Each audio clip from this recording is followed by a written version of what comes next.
Na mtazamaji, kamati ya nidhamu ya shirikisho la mpira wa miguu Tanzania TFF imemfungia kiongozi wa Azam FC kwa maana ya Jamal Bakhresa kujishughulisha na mpira wa miguu kwa kipindi cha mwaka mmoja. Bakhresa ametiwa hatiani kutokana na vitendo vya utovu wa nidhamu alivyofanya kabla na baada ya mechi ya fainali ya kombe la shirikisho la CRDB iliyochezwa kisiwani Pemba. Mlalamikiwa alikiri kufanya makosa mbele ya kamati hiyo inayoongozwa na wakili Alex Mshumbusi kwa malalamiko yote mawili yaliyowasilishwa dhidi yake.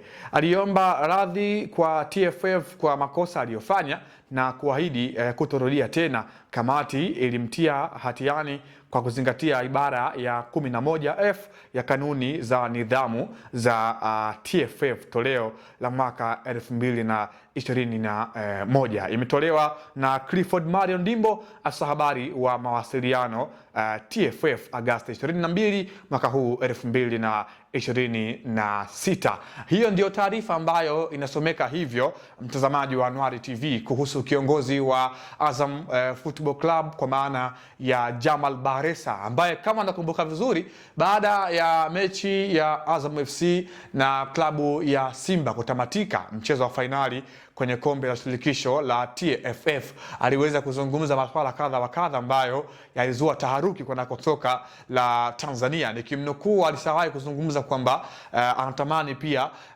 Azam FC iweze kuhama ligi kuu soka bara, lakini pia ihamiwe visiwani Zanzibar kwa sababu imekuwa inafanyiwa dhuluma na kuonewa kadri ambavyo kila siku ikishiriki moja kwa moja, jambo ambalo kamati ya nidhamu ya TFF imeona kwamba ni vyema kuweza kumwadabisha ama kumpatia adhabu kwa mujibu wa kanuni, namna ambavyo inazungumza katika upande tu wa kuzingatia na kumaintain nidhamu za viongozi wa soka, lakini pia kuweza kuweka njia nzuri iliyokuwa bora katika upande wa kulinda na kumaintain taswira ya mpira wa Tanzania, lakini pia shirikisho zima la mpira wa miguu nchini Tanzania. Ni miongoni mwa maneno ambayo of course hayakuwa ya kimpira, yalikuwa ni maneno ambayo alizungumzwa kwa interest sana. Pengine tu watu wengi wakaenda mbali kwamba alizungumza vile kwa sababu Azam FC alikosa kombe na pengine alikuwa analihitaji kwa muda mrefu, lakini TFF wao ndio ambao wameweza kumhukumu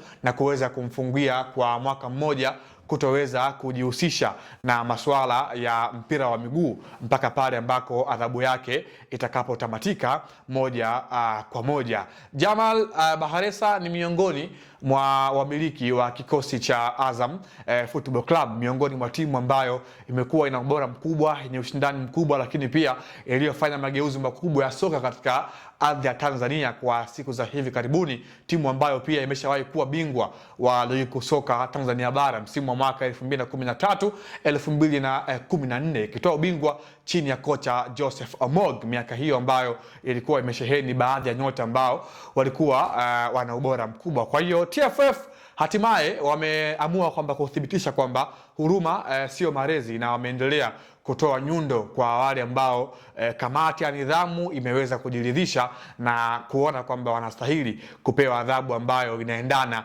na namna ambavyo kanuni inaeleza moja kwa moja. Jina langu ni Leopard John, sauti ya mvua. Asante kwa wewe ambaye umekuwa nami kwa siku ya leo. Hadi wakati mwingine, nikushukuru kwa sasa na kwa heri.